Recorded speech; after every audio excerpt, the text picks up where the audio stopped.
Hello, happy Sunday morning. I wanted to show you the vintage needlework journal that I just finished. I'm calling it Women's Work. A lot of great work in here by different women, vintage textiles that I've collected over the years, and I wanted to highlight the beauty of them and also the work that goes into them. I've tried a lot of needlework myself over the years, and I appreciate the amount of work it takes. So I just tied it with this beautiful piece of antique lace. Something very simple because I didn't want to take away from this beautiful quilt square that's off of an antique quilt, probably, I'm assuming from the 30s, maybe a little bit later based on the fabrics. And then this vintage doily with the cross stitch on it that I wrapped around, and you can see there's more beautiful, look at that, beautiful fabrics on this one. Old and worn and loved and used. That's what I enjoy. So I'm gonna go inside, and here's our, well, as you can see, I made a little pocket for this tatting shuttle and this piece of tatting that's still attached to it. So here's the little pocket I made for it. And I used a piece of a vintage pillowcase with this beautiful sunbonnet lady on it. These little flowers are just gorgeous the way they were made, and I just love the variegated yarn that they used. And I found some variegated tatting that I attached at the top here for a little bit of trim on this pocket that I made. And then we also have this instructions for tatting, and I attached a vintage piece of tatting to that. And then here's some instructions that somebody lovingly in April of 1965 typed out and attached a sample. I found a whole box of different pieces like this, and been tucking them in journals for quite a while now. So I thought this one looked really nice in here, and give it a little bit of color too. So then I used this vintage quilt topper. Another one with some beautiful old feed sack fabrics, probably again from the 30s. It was never finished, but I thought this was a good way to highlight the work that was put into just sewing it together. And what I did is I tied this signature with a little bow to keep the little piece of vintage ribbon, just to keep, and this just slides in and out, so it could be removed. So you can see I just made a page out of the quilt. You can see all the hand stitching. These are the kind of things that I really love when I see the hand stitching. And then I used a piece of this to make a little pocket here and added some additional, these are vintage pieces that were obviously going to be made into an applique quilt of some sort. I was able to get these from a great Facebook page, Denise Berner's Busy Bees Buttons and Beyond. So I was really lucky to get these from her. And then this is actually a copy of a vintage cover for a pattern book, Patent Transferring Patterns. I just love the graphics on it, and I just backed it lightly with a vintage piece of book page. So it's flexible, and it's very vintage looking. So I'll leave those there. And then I've got lots of blank pages, so you know, somebody could add, these are the great pages Renee does again, G&T Designs, but you could add your own vintage pieces in here, make pockets out of them, attach them any way you like. here's the other side of that quilt piece, and this is a pocket, so it's easy to add some other pieces in there if you like. And then this is a piece that I found. It was actually a very long piece of stitching samples from a girl named Constance in grade 7 in 1920, and you'll see she has her name embroidered on a piece of this. But what I did is, since all these samples are on this fabric, I cut the fabric to pages so that I could put them in the book without disturbing these samples that were on the pages. So here's one of her samples, and she even did some pretty work right on this fabric that was backing it. You could see that. And here is another page of that sample, and you can see where she's done pleating and some other stitching, and looks like this could be for just to show off her stitches or to show off how to make the pleats. Really cool, huh? I just fell in love with it when I saw these little pieces in it.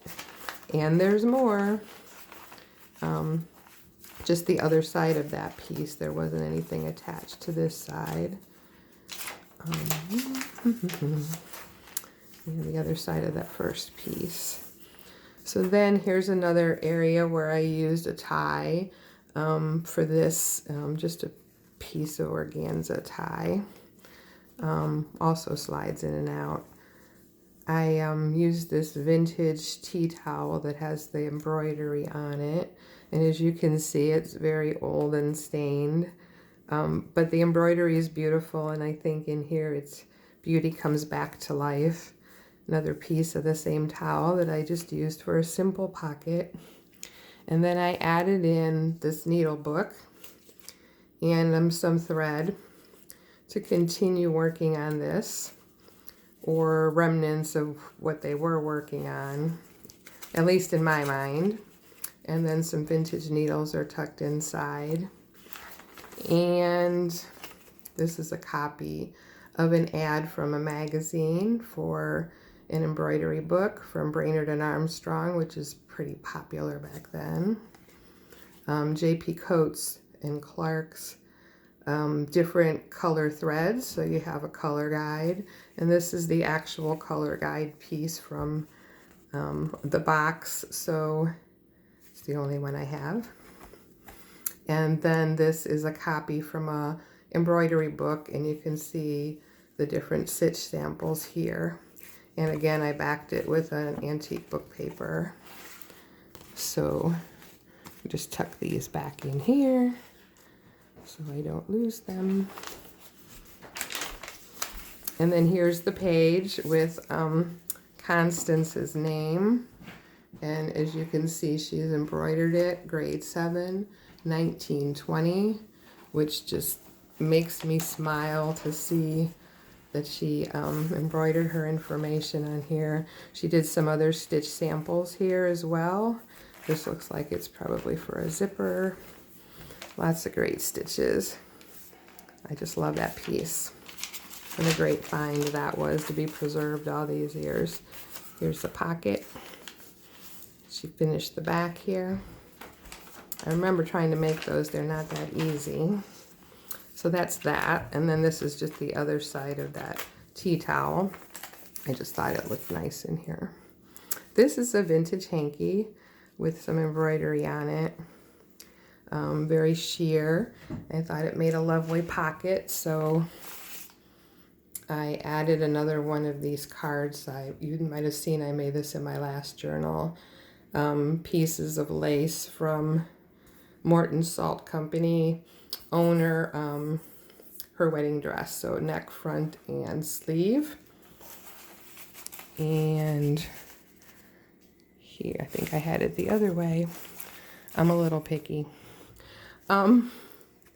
Here's some pieces that were used to make a handbag, and these were relatives of the Mortons as well. And it's just a coincidence that Morton Salt is not any relation, but I like the name. And then some more great blank pages to fit whatever you'd like to fit. So you could really have quite a stash in here. Here's another, this is from a different sewing sampler, but look at all these great sample stitches on here. I just love that. Look how beautifully they're done too. And then this is from the same sampler. She's got a hook and eye here and buttonholes. So you can sew the button and make the buttonhole. So this is just another little pocket here. And then got some more of Renee's beautiful papers. And this is the back of that hanky that I just flipped over the page and made another tuck spot with it. And here is pillowcase edgings, and this is also made before 1896, but this is also from the Morton Salt family relatives. And then the last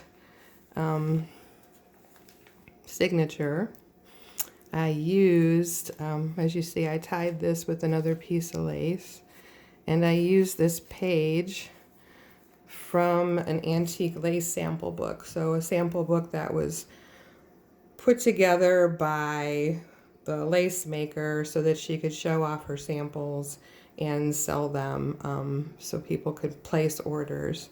So I inserted an old bone crochet hook in here, and look at this beautiful lace work. And this is as found, so it's just the book wasn't in great shape, but I pulled it out of the book to salvage it. And there's another tatted doily in here. You can see all the stitches. And then another piece of that sewing sampler. You can see the beautiful needlework.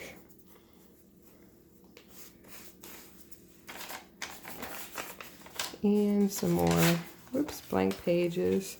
This is a cover from an old Busilla lace making book, lace crochet, something to that effect.